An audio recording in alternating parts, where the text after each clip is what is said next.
యేసు మా జీవితం ఎంతో ఆనందం. యేసుతో నా జీవితం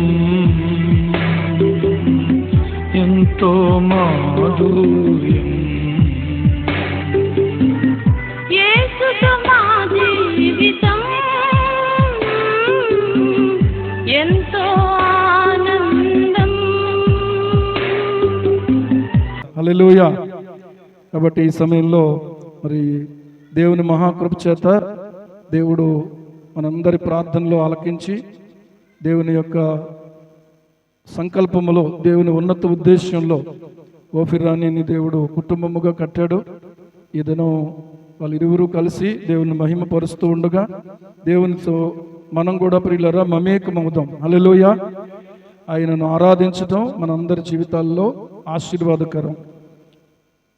ఈ సమయాన్ని వాళ్ళిద్దరికీ నేను ఇస్తూ ఉన్నాను. ప్రభువును వాళ్ళు మహిమపరుస్తారు. హల్లెలూయా, హల్లెలూయా. ఇప్పుడు వచ్చిన మీ అందరికీ ప్రభు పేరిట వందనాలు. ఒక చిన్న లేఖన భాగం చదువుకుందాం.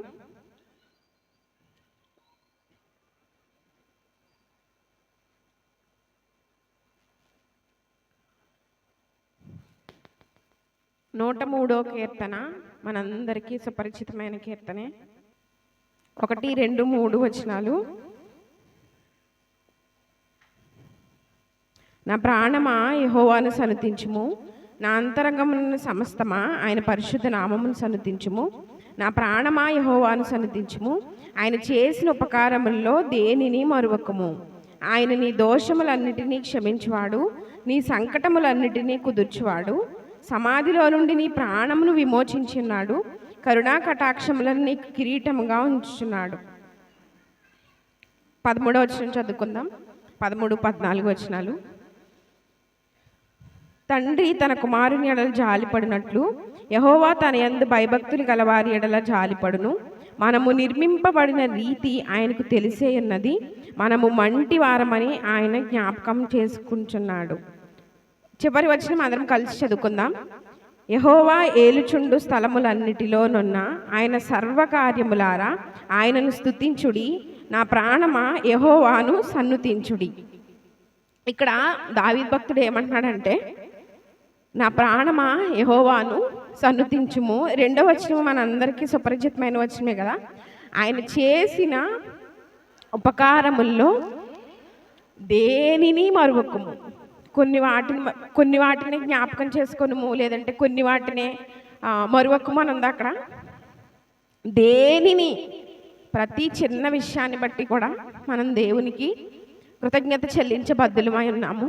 ఈ 2026వ సంవత్సరంలో 6 మాసాలు మనం ఎదురుండి క్షేమంగా దేవుడు దాటిపోచేసినందుకు దేవునికి ఎంతైనా మనం కృతజ్ఞత చెల్లించబద్దులమై ఉన్నాము. అయితే ఈరోజు 7వ మాసంలో మనం మొదటి ఆదివారంలోనికి దేవుడు మనల్ని ప్రవేశింపచేశాడు కదా. ఎంతోమంది మనకంటే గల్లైన వాళ్ళు, ఎంతో స్టేటస్ కలిగిన వాళ్ళు చాలామంది లోకాన్ని విడిచి వెళ్ళిపోయారు. కానీ కేవలం దేవుని మహాకృపను బట్టి మనల్ని దేవుడు సజీవుల సంఖ్యలో ఉంచాడు. అయితే ఈ 6 మాసాలు ఇంచుమించు నా జీవితంలో 8 మాసాలు కూడా ఎన్నో పరిస్థితులు కూడా వెళ్ళడం జరిగింది. మీ అందరికీ తెలిసిందే అది. ఎందుకంటే దైవజన కుటుంబంలో ఏది జరిగినా అది తెరిచిన పుస్తకమే. అది ఎవరికి రహస్యం ఏముండదు. మీరందరూ మా గురించి చేస్తున్న ప్రార్థనలు బట్టి మేము ఇంకా సజీవుల సంఖ్యలో ఉన్నాము. దాన్ని బట్టి నేను ఎంతైనా దేవునికి మొదట కృతజ్ఞత చెల్లించబద్దురాలనై ఉన్నాను. తర్వాత మీ అందరికీ కూడా మీరు ప్రతిరోజు మా గురించి చేస్తున్న ప్రార్థనలకి, మీరు కొన్ని సందర్భాల్లో మీ కుటుంబాల గురించి చేసుకోకపోయినా మా కుటుంబం గురించి మాత్రం మీరు చేస్తున్న ప్రార్థనలను బట్టే మేము ఇంకా ఈ సజీవుల సంఖ్యలో ఉన్నాము. ఏది ఏమైనప్పటికీ మనం ఎలాంటి పరిస్థితి అయినా దేవునికి కృతజ్ఞత చెల్లించబద్దులమై ఉన్నాము. చాలా సందర్భాల్లో దేవుని వాక్యంలో మనం చూస్తాం కదా, కృతజ్ఞతలు చెల్లించుచు, కృతజ్ఞతాస్తుతులు చెల్లించుచు ఆయన గుమ్మముల్లో ప్రవేశించడని, ఇంకా కృతజ్ఞతాస్తుతులు చెల్లించుడి, ఆయన కృప నిరంతరం ఉండునని, ఇలా చాలా వచనాలు మనం చూస్తూ ఉంటాము. దేవుడు మనకిచ్చిన ఈ మంచి అవకాశాన్ని బట్టి మనం ఎంతైనా దేవుని కృతజ్ఞత చెల్లించబద్దులమై ఉన్నాము. ప్రతి మంత్ కూడా ఏదో ఒక పరిస్థితి నేను ఎదుర్కోవడం జరిగింది, అది మీ అందరికీ తెలుసు. కానీ ప్రతి మంత్ జరిగిన విషయాలన్నీ చెప్తే ఇక్కడ సమయం సరిపోదు. మార్చి మాసంలో మేము ఇక్కడి నుంచి హైదరాబాద్ వెళ్ళాము. అప్పుడే ఆగమన్ ప్రకాష్ గారు కూడా మన దగ్గరికి రావడం అదే మొదటిసారి. కానీ మాతో మాట్లాడి దేవుని సేవకులు ఆగమన్ ప్రకాష్ గారు ప్రార్థన చేసి మమ్మల్ని హైదరాబాద్ పంపించారు.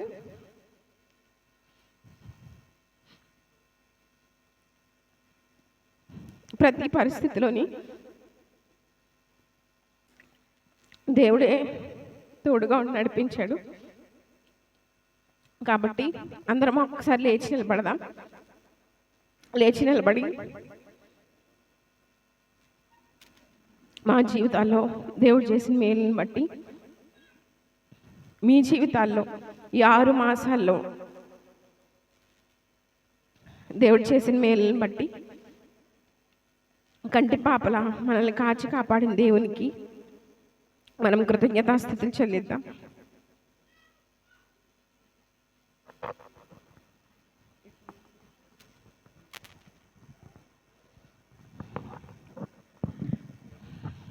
కళ్ళు మూసుకొని ఒకసారి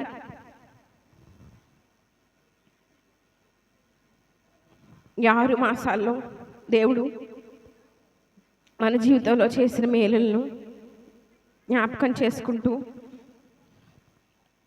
ఆయన ఆరాధన చేద్దాం. కంటి పాపల మనల్ని కాచి కాపాడిన దేవునికి, చంటి పాపల మనల్ని మోసిన దేవునికి మనం కృతజ్ఞత చెల్లించబద్దులమై ఉన్నాము.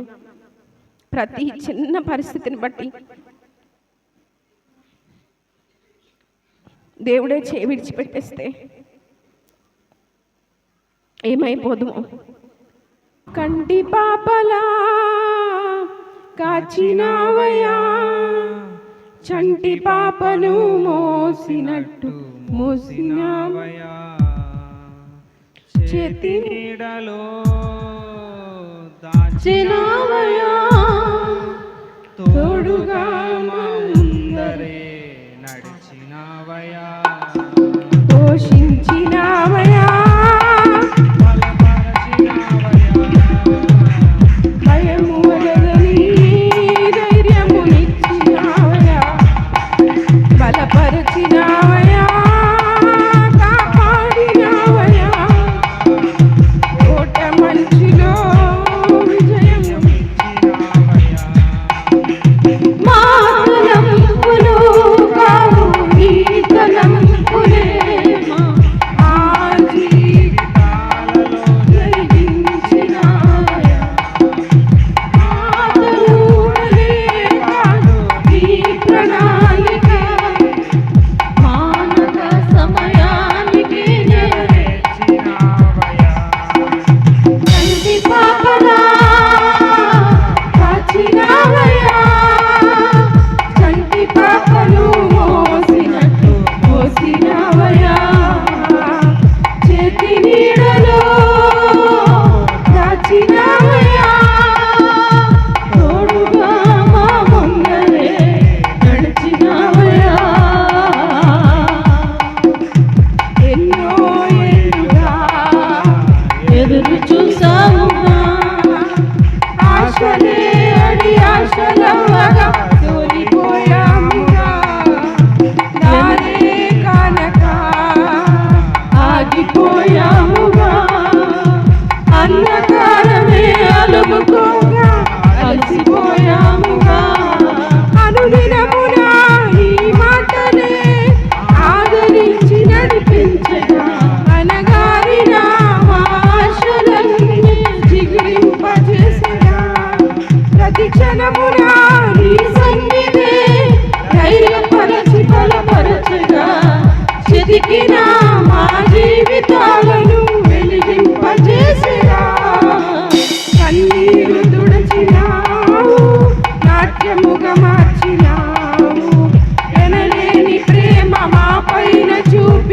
కంటి పాపలా కాచినావయ్యా, చంటి పాపను మోసినట్టు మోసినావయ్యా, చేతి నీడలో దాచినావయ్యా, తోడుగా ముందరే నడిచినావయ్యా, ఊహించు వాటి కంటే ఎంతో అధికముగా హెచ్చించినావు దేవా, నీ ప్రేమ మధురము.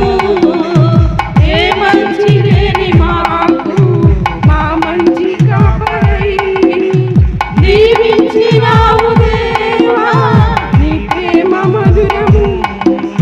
దీనులం బలహీనులం నిలువలేక పడిపోయినా లేవనెత్తి బండపై నిలబెట్టినావుగా, చీటికి మాటి మాటికి మా నమ్మకమే కోల్పోయినా అడుగడుగున నమ్మకత్వమును కనబరచినావుగా,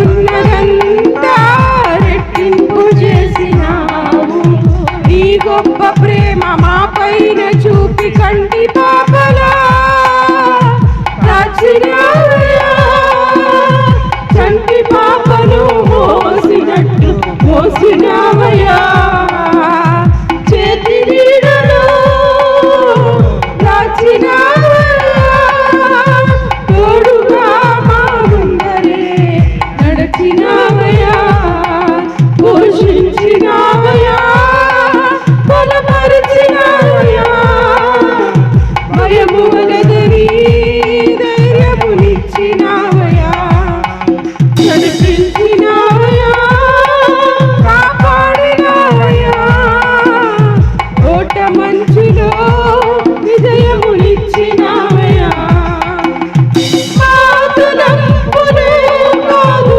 నీ తలంపులే మా జీవితాలలో జరిగించినావయ్యా, మాకు ఊహలే కాదు నీ ప్రణాళికే మానక సమయానికి నెరవేర్చినావయ్యా, దీనులం బలహీనులం నిలువలేక పడిపోయినా లేవనెత్తి బండపై నిలబెట్టినావుగా, చీటికి మాటి మాటికి మా నమ్మకమే కోల్పోయినా అడుగడుగున నీ నమ్మకత్వము కనపరిచినావుగా, పోగొట్టుకున్నదంతా రెట్టింపు చేసినావు, నీ గొప్ప ప్రేమ మా పైన చూపి కంటి పాపలా కాచినావయ్యా, చంటి పాపను మోసినట్టు మోసినావయ్యా, చేతి నీడలో దాచినావయ్యా, తోడుగా మా ముందరే నడిచినావయ్యా. దేవానికి స్తోత్రం ప్రభువా,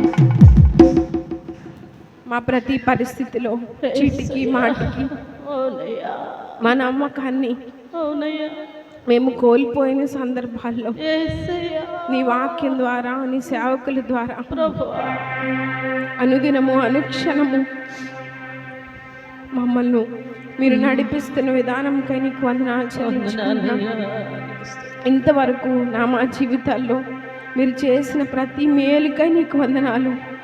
అన్నిటికంటే ముఖ్యంగా నీ విలువైన రక్షణ భాగ్యాన్ని నా కుటుంబం అంతటికి మీరు ఇచ్చినందుకు నీకు వందనాలు ప్రభువా.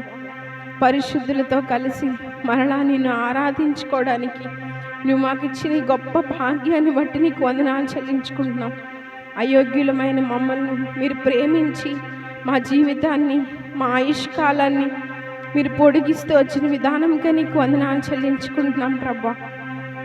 మేము అయోగ్యులమైనప్పటికీ అనర్హులమైనప్పటికీ బలహీనులమైనప్పటికీ ప్రభువా నీ వాక్యం ద్వారా మమ్మల్ని బలపరుస్తూ నీ కృప ద్వారా తండ్రి మమ్మల్ని జ్ఞాపకం చేసుకున్న విధానంకై నీకు వందనాలు చెల్లించుకుంటూ ఏమిచ్చిన రుణాన్ని మేము తీర్చుకోగలం ప్రభువా. ఏమి ఇవ్వలేని వారమై ఈ కొద్ది స్తుతి ప్రార్థనని పాదాల చెంత సమర్పిస్తున్నాం తండ్రి. ఆమేన్. ఆమేన్. దేవుడు వారిరువురిని దేవుడు ఇవ్వబోయేటువంటి బిడ్డను కూడా ఆశీర్వదించబోతున్నారు. హల్లెలూయా. ఆయన కంటి పాపల ఏం చేశాడు? కాచాడు. నిజమే, మనము ఒకవేళ బిడ్డలను కనొచ్చేమో కానీ ఆయనే గనక కాయకపోతే ఈ రోజు వరకు ఇక్కడి వరకు మరి జీవన్ రెడ్డి వాళ్ళ తల్లిదండ్రులు రాలేరు, మేము కూడా రాలేము కదా. మనందరం కూడా ఈ రోజున ఆయన యొక్క కాపుదలలో భద్రపరచబడ్డాం. ఆయన పోషణలో మనము పోషించబడుతున్నాం. ఆయన యొక్క కృపచేత మనం ముందుకు సాగుతూ ఉన్నాం. హల్లెలూయా, హల్లెలూయా. కృతజ్ఞత కన్నీరు ఇది. కృతజ్ఞతతో ఆయన చేసిన మేలులను జ్ఞాపకం చేసుకుంటూ మరి కృతజ్ఞతతో ప్రభువును ఆరాధించినటువంటి బిడ్డలను బట్టి దేవుని స్తుతిస్తూ ఉన్నాను. అలాగే జీవన్ రెడ్డి గారి యొక్క తల్లిదండ్రులు మరి వారి కుటుంబ సభ్యులు, వారి ద్వారా వచ్చినటువంటి అమరవల్లి నుంచి వచ్చినటువంటి బిడ్డలందరికీ కూడా ప్రభువు పేర వందనాలు తెలియజేస్తూ ఉన్నాను. హల్లెలూయా.